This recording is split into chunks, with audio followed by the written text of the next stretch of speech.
The film begins with the famous opening line from the novel. "Last night I dreamt I went to Manderley again," says the protagonist, an unnamed young British woman. The next scene shows the woman arriving at a hotel in Monte Carlo to deliver some packages. She serves as a paid companion to an older socialite named Mrs. Van Hopper, traveling across the world. Mrs. Van Hopper instructs her to get a table down for lunch and to specifically have the maitre d' set it so she can sit with Maxim de Winter, who is the owner of Manderley, one of the finest homes in England. He is also a recent widower. When forwarding her employer's wishes to the maitre d', he declines, stating that it is the choice of Mr. de Winter where he wishes to be seated. She awkwardly tries bribing the man but accidentally drops all her money. Coincidentally, Maxim de Winter himself is standing behind her, having heard everything, and helps her with her embarrassing situation. She realizes he is the man she was bargaining for when the maitre d' calls him by his name. Sometime later, Mrs. Van Hopper comes out and greets Maxim. She asks him to join her at their table, and that's when the 20-something young woman properly becomes acquainted with Maxim de Winter. They are all staying in the same hotel, and the woman gets more free time when Mrs. Van Hopper becomes sick and ordered to rest by the doctor. The next morning, the woman is denied breakfast by herself as she's a staff member, but Maxim overhears the conversation and instructs the maitre d' to set up a chair for her at his table. They have a long, engaging conversation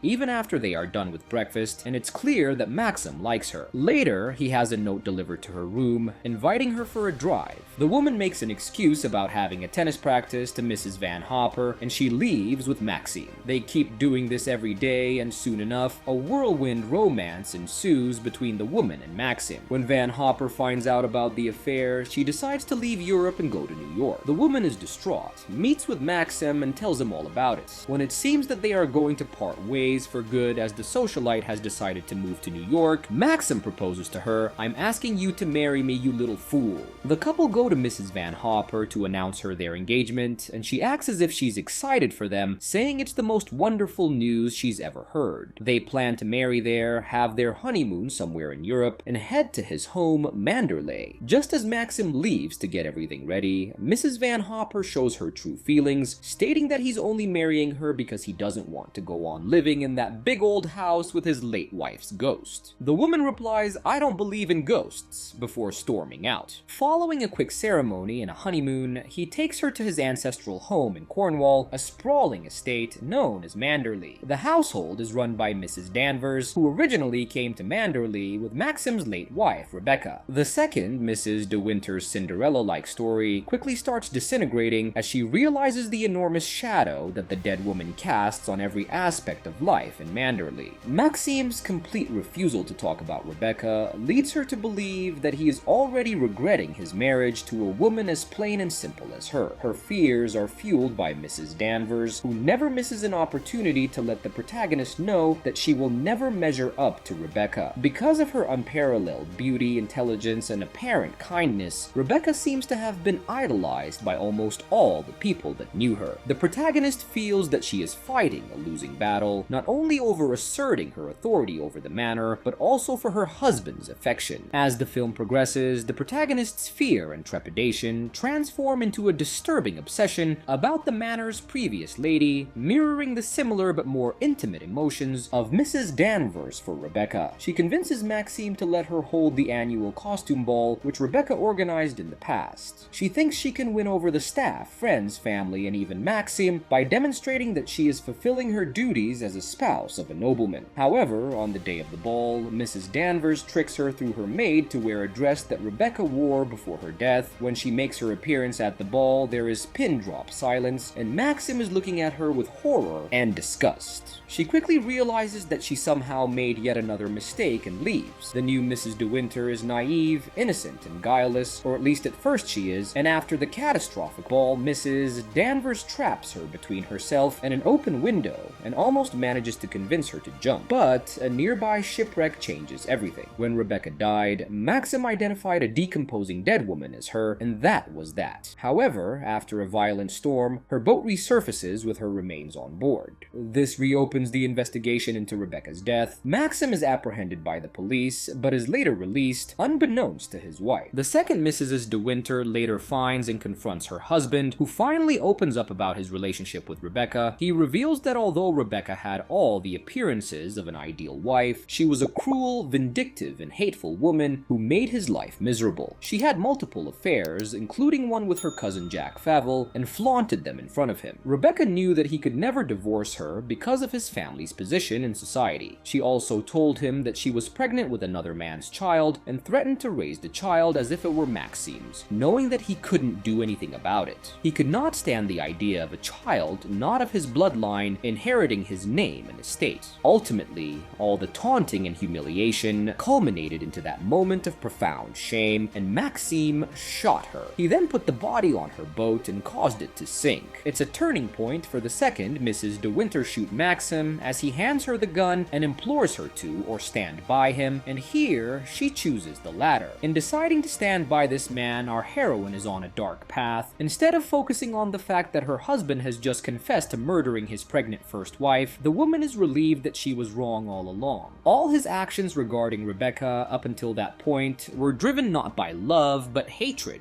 There is suddenly a remarkable change in her. From a painfully shy and naive young woman, she becomes confident and self-assured. When Favell returns to Manderley, believing himself to be the father of Rebecca's unborn baby, and threatens Maxim with a note asking him to meet her the night of her murder, apparently proving that Rebecca wasn't planning to kill herself, she quickly deduces that he wants money for his silence at court. So, they bribe him with £10,000. But as it later turns out, it is a ploy orchestrated by Favell and Mrs. Danvers to trap Maxim Ace. Danvers reveals this act in court the next day, including the note and the fact that Rebecca had asked Danvers to take out her clothes because of a swelling waistline, giving Maxim a clear motive and undoing the previous defense that Rebecca's death was suicide. With that, they are successful and Maxim is taken into police custody. Mrs. De Winter discovers that Rebecca was seeing a doctor in London. She presumes that it was for her pregnancy. At Manderley, Mrs. Danvers reveals that Rebecca hated all the men in her life. Mrs. De Winter fires Danvers and locates Rebecca's doctor. She travels to London and manages to get into the doctor's office right before the police arrive there. There, she finds Rebecca's file, and after reading its content, she lets the police officer find her. It turns out that Rebecca had cancer and had only a few months to live. She proclaims that Rebecca committed suicide to avoid a lingering death. When the doctor asks the manner of her death, she looks straight at the police officer and says that it was drowning. There is some truth in her assertion. After all, as Mrs. Danvers once remarked, the biggest fear Rebecca had was of dying a slow and painful death. An investigator concludes Rebecca committed suicide by scuttling her boat, while Mrs. De Winter privately concludes that Rebecca wanted Maxim to kill her. Maxim is freed and they rejoice with a passionate kiss. Outside, Favell approaches the couple and asserts maybe the law can't get them, but he can. She steps forward confidently and tells him if there's anything else he wants to say, he better say it now. Getting no reply, the couple leave for their car. Inside, Maxim notes the change in his wife, saying that what he hates most about Rebecca is the effect she's had on his new wife. What she's taken from you, it's gone forever. That funny, young, lost look, I love, you're not that person anymore, says Maxim.